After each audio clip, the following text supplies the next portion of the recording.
Welcome to the Codecast Podcast. Real-world insights for your daily medical coding and billing processes. And now, here's your host, Terry Fletcher. Hello, everyone, and welcome to the Codecast Podcast. Today, my name is Terry Fletcher. This is my 208th episode of the Codecast Podcast, and I want to thank you to my listeners for supporting this platform for the past 4 years. We also have some shout-outs to make, which I will do later, for people that just sent me some really just nice direct messages and some just kind words with regard to the podcast. That's really inspired them over the last years and few months, and I really appreciate that. So I'm going to give a disclaimer right off the bat for my topic today because I'm a little bit hot about something, and you may find it not your cup of tea. You may find it offensive. You may find it that you agree with me. I don't know, but I just want to I would just want to remind everybody, this is my podcast, and I bring you as much information as I can that's accurate, current, what you need, hopefully inspiring you to keep going in your career. But sometimes I need to take a stand, and this is one of those times, and I'm pretty annoyed, pretty hot about something, and that is the vaccine mandates. And I'm talking about ASCs and hospital. So what I mean is ambulatory surgery centers and hospital centers that are mandating vaccines, so the COVID-19 vaccine, to their staff, or they have to be fired, or they have to be let go. And right now, we are over 180,000 employees that used to be heroes, by the way, that no longer have a job because they were forced out of it for not getting vaccinated. Now, some of these people have had COVID, as I have, and they have natural immunity, and that's not being talked about. Some of these people have a religious exemption, and they're still fired. Some people have a condition, like possibly sickle cell anemia or something that prohibits them from getting the vaccine, and they have not been given a waiver.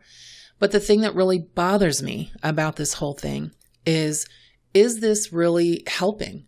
Because when you look at this rule, and it's not consistent, by the way, CMS is planning to issue a rule that will require ASCs, along with other healthcare providers, to mandate COVID-19 vaccines for staff as a condition of participating in Medicare, meaning you won't get paid your provider Medicare unless you have everyone in your staff, you especially, vaccinated, and doesn't matter if there is a waiver.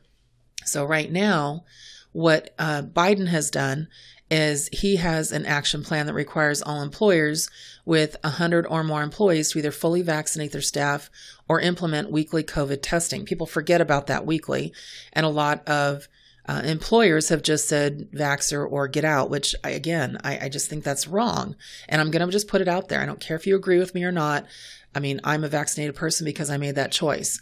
But my problem with this is United States of America, and to require this, especially with how full hospitals are right now. And just so you know, I don't know who's telling you it's only unvaccinated people. It's not. It's vax and vaccinated. Because remember, as I mentioned before, the vaccine right now may help protect, but it does not prevent. And because you don't have any symptoms as a vaccinated person, you could also spread COVID. But we're going to have to live with this on some level. And yes, if you are a high-risk patient, should you be vaccinated? Should you talk to your doctor about that? That's up to you and your doctor. And it's probably yes. But also, everybody is taking a risk as we leave our homes, as we go out there.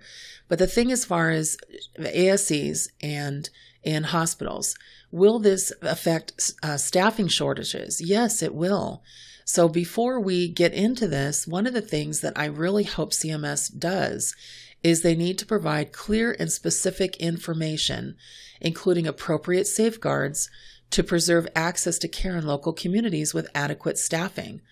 CMS needs to also provide adequate time and consideration for providers to come into compliance with any new mandate, because the penalty for noncompliance, again, is removal from the Medicare and Medicaid payments, which would jeopardize providers' financial viability and threaten their ability to provide care to these communities. So it's not helping. Many healthcare providers are already experiencing severe workforce shortages, and a hasty mandate could prompt abrupt resignations of sufficient staff. And now what happens? Now ASCs would have to suspend services. So right now, a lot of ambulatory surgery centers, which have doubled as hospitals during the pandemic, they run what we call mean and lean. meaning that just what they need to have. And so staffing shortages would create a major problem that would not serve the best interest of patients, not only in local communities, but underserved communities. And it wouldn't also serve CMS. In addition, here's something to think about if you're Medicare or CMS.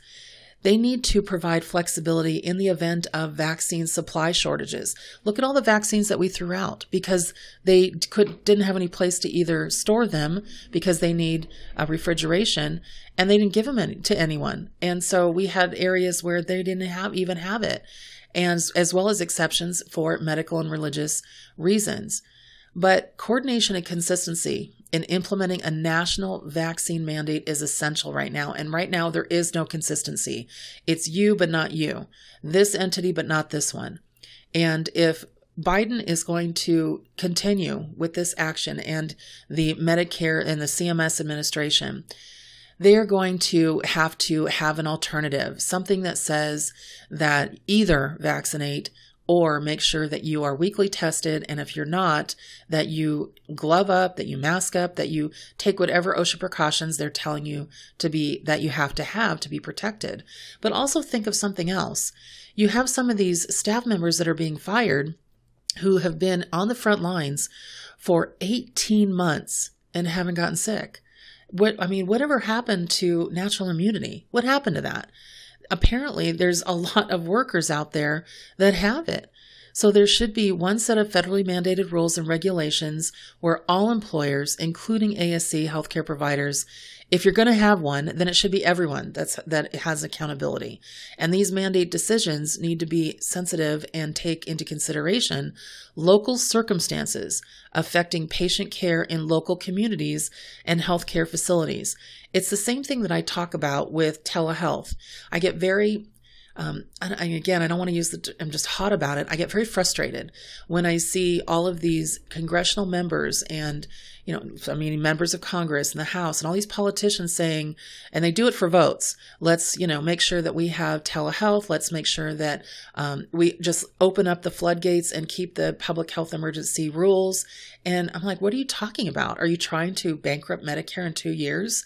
Without actually looking at the big picture of our underserved communities and their access to any kind of internet, to their broadband and broadwidth. How strong is it? Can they even get audio and video? And do some of them even have a platform or a smartphone to be able to do it? Start there and then start opening up what you can do and access to that. Start putting the tools in place for access and then look at access. But this is, again, this knee-jerk reaction of basically saying, let's just make everybody do what we want them to do. And a lot of these people that are making these decisions are not physicians. Okay, no matter what side of the aisle you're on, and clearly you know what side I'm on because I've gotten comments about it. But whatever side of the aisle you're on, you have politicians that are not physicians. We have an HHS director who is not a physician, by the way, and he also does not have a degree in science. So he's making his decisions based on his next career move. So this is where I really feel like I need to be a voice to hopefully hear that CMS will hear something on this and say, okay, let's take a step back. Let's make sure we're staffed, and any staff that is having a problem with the mandate, let's make sure at least there's a safety precaution. Remember when we didn't have vaccines? How did we see patients that needed us? How did they do some of those life-saving cancer treatments? How did they see patients that needed to be put on ventilators? They masked them up. They used the N95. They put gloves on them. They made sure they were safe. And all of those people, with a couple of exceptions, are walking around to live to tell about it. So the fact that they're saying that it wouldn't work now makes absolutely no scientific sense, doesn't make sense in what's going on out there, and they need to look at the history of what's happening. And so even though I know a lot of you like the mandate, I hate it only because I feel that it's now hurting communities. It is hurting communities. It is hurting the underserved. It is hurting the population. And don't even get me started on the ethnic communities that don't have access and now are going to be without providers and close down ambulatory surgery centers, closed down hospital centers, because look in New York, they got rid of 29,000 staff members because they didn't want to get the mandate. These are staff members that survived the whole 18 months in front of patients who were sick. So we have to really look at the big picture. And if you're going to follow the science, and follow the science and stop doing this for political reasons. It's nothing more than just hurting our communities. Okay, I'm getting off that soapbox now. This is going to be a short podcast this week, and hopefully some of you will appreciate my passion on this, and some of you may stop listening to me. Hopefully you won't, and you know my heart's in the right place. So now I'm going to give a coding question, and multiple hip socket fractures. So this has come up. So the question is, encounter notes indicate that after the orthopedist performed a level 4 office visit service for an established patient, so 99214, the orthopedist performed a closed treatment of 2 right hip socket fractures, but there's no mention of manipulation or skeletal traction. Can they report a CPT code for each socket repair? Okay, so one thing about non-displaced fractures, it means that there was no manipulation. And also, those kinds of fractures tend to be what we call pathological fractures typically. So we always want to, really take a look of non-surgical treatments when patients present for that.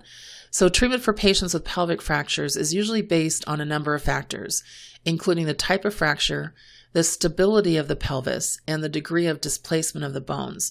So the orthopedic surgeon uses information gathered through taking a physical, looking at x-rays and CT scans, and then the patients with a stable pelvic or femur area without displacement, they're the candidates for the non-surgical treatment. And we are coding for services in what we call the acetabulum, the hip socket fracture.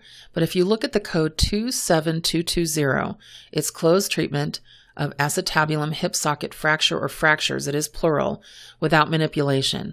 And that's for the fracture repairs. And the physician's going to do probably some traction and set it, not without manipulation, but they'll just kind of move it a little bit with maybe some minor anesthesia for that patient. And then you're going to look at the diagnosis code somewhere around the M84.451A, pathological fracture, right femur, initial encounter for fracture. And then obviously your 99214, and you probably will need a 57 modifier. Now, I know some people will say, why am I not using in that level 5 since it was a major surgery? Well, remember, major surgery, according to the CPT 2021, isn't based on global days anymore. Minor major surgery, it's based on physician judgment. And a lot of times a closed reduction in the office with or without any kind of, without manipulation, first of all, could make it minor, but also without anesthesia. It depends if they use that. But if it's usually something they can do in the office, sometimes they will call it a minor procedure or a minor surgery. What would risk factors be? Well, risk factors would be, let's say the patient was diabetic and it might take them a little bit longer to heal, and they need to also be slower when they walk or be off it for a period of time. Otherwise, it may not heal as well. So those are the kinds of things that need to be well documented for that physician and for that patient, I should say. So we want to make sure we're clear on when that happens. And my personal tidbit today, it's really going to go back to what I started the podcast with. It's just a saying I saw, and I actually posted on my Instagram story. You know what? The whole country is short-staffed. Be kind to people who show up. Doesn't matter in what capacity, but we're really dealing with that quite a bit right now. So when you see on the news that, the unemployment's down, it's not down. People lost their benefits. So it's terrible. It's up. And just be kind to people to actually show up for work, who make it happen for all of us, and who are out there really trying to find something. So hopefully you see that this week has been a tough week trying to, make things happen. And just a little bit of a tough week for me, trying to understand why the knee-jerk reactions and certain things are being done when it doesn't always serve the best interest of patients. And that's what we're here for, whether it be in the coding, billing, reimbursement, compliance, the front line, the clinical side, it doesn't matter. We have to look at the big picture. And I think right now, not everybody's doing that. So everyone, make it a better week, a great day, and thank you for listening to the Codecast podcast.